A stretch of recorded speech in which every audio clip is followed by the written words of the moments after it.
Le mouvement des collèges ne s'essouffle pas. Plusieurs établissements sont encore bloqués sur le département. Emmanuel Roublot, l'un des représentants de l'intersyndicale qui tente de fédérer le mouvement, est avec nous sur ce plateau. Emmanuel Roublot, bonsoir. Bonsoir. Merci d'avoir répondu à notre invitation. Donc, on a bien vu que ce mouvement des collèges s'amplifie de plus en plus.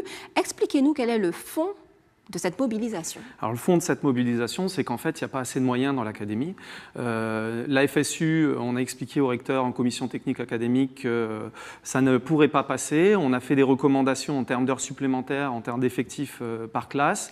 Devant l'impasse des moyens qui sont à sa disposition, le recteur a envoyé des dotations dans les établissements. Et là, on voit tous les établissements se mobilisent parce que les enseignants disent qu'ils ne peuvent pas enseigner dans des conditions convenables actuellement. Voilà. Alors justement, aujourd'hui, le recteur a tenu une conférence de presse pour faire un point, en tout cas, sur la situation.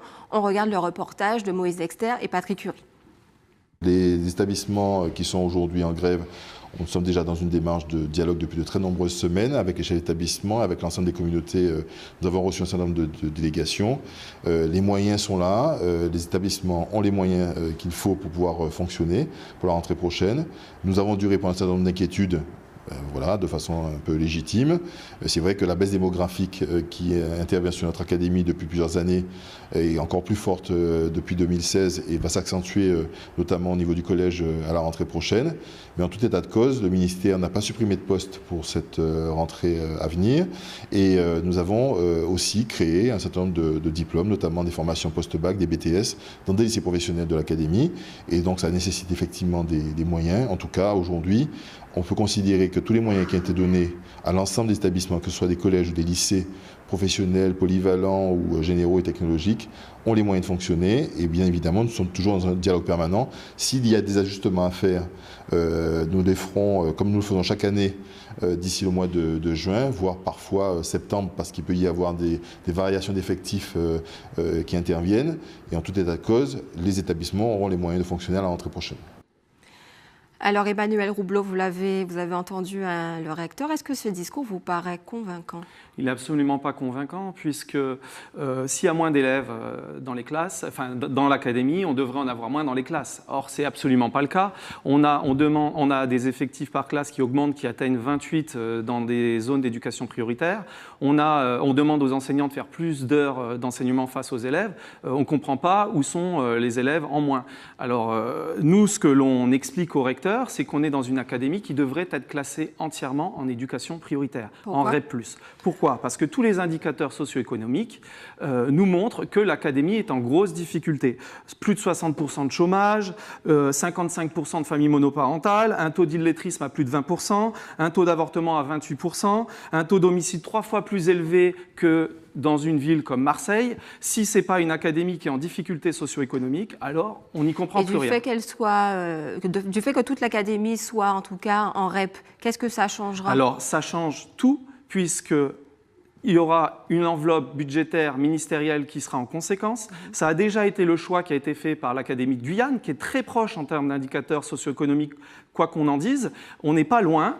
Et ce choix a été fait de classer toute l'académie en REP+, et donc des moyens sont donnés. C'est un plafonnement des effectifs par classe, ce sont un plafonnement des heures de face-à-face élèves pour les enseignants, qui leur permet donc d'assurer tout le suivi individualisé des élèves en dehors des heures de cours qui aujourd'hui n'est plus possible vu le temps qu'on nous demande de passer en face à face avec nos élèves, avec nos classes. Alors justement, vous venez de parler de l'effectif des élèves qui augmente de plus en plus. Est-ce que ce problème ne viendrait pas de la mauvaise disposition géographique des établissements, des collèges? Quand on voit qu'à Pointe-à-Pitre, par exemple, il y a 4 ou 5 collèges, à Baie-Mahault, il y en a 3, dont un qui est privé, Petit-Bourg 1, enfin bon.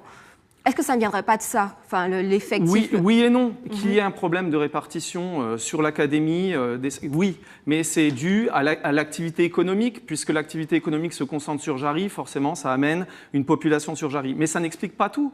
Pourquoi, à ce moment-là, on devrait avoir des établissements où on aurait des effectifs qui soient faibles? Or, ce n'est pas le cas.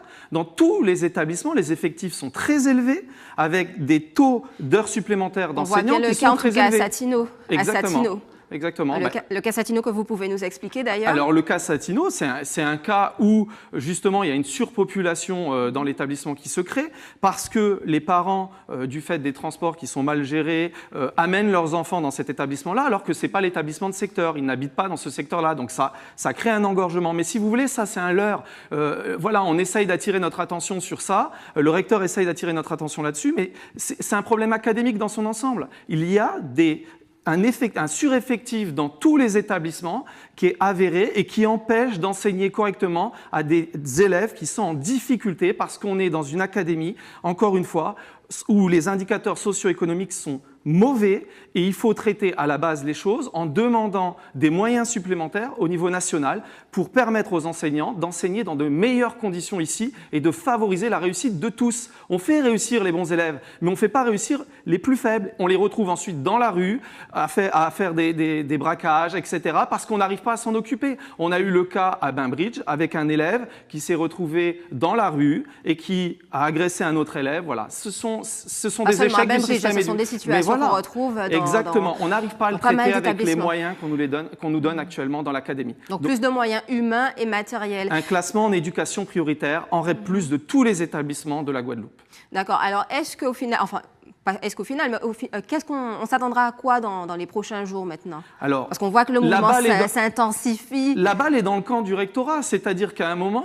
On a ce discours-là depuis 3 ans à la FSU. On explique tout ça au recteur. On est dans le dialogue. On a fait des propositions. Simplement maintenant, nous, on est bien obligé de soutenir les équipes qui nous disent on ne peut plus enseigner dans ces conditions. Ils ne veulent pas l'entendre. C'est la faute. On peut toujours mieux faire. Non, on ne peut pas mieux faire. Nos élèves sont en difficulté. Emmanuel Roublot, merci d'avoir répondu à nos questions. Merci d'être venu sur ce plateau.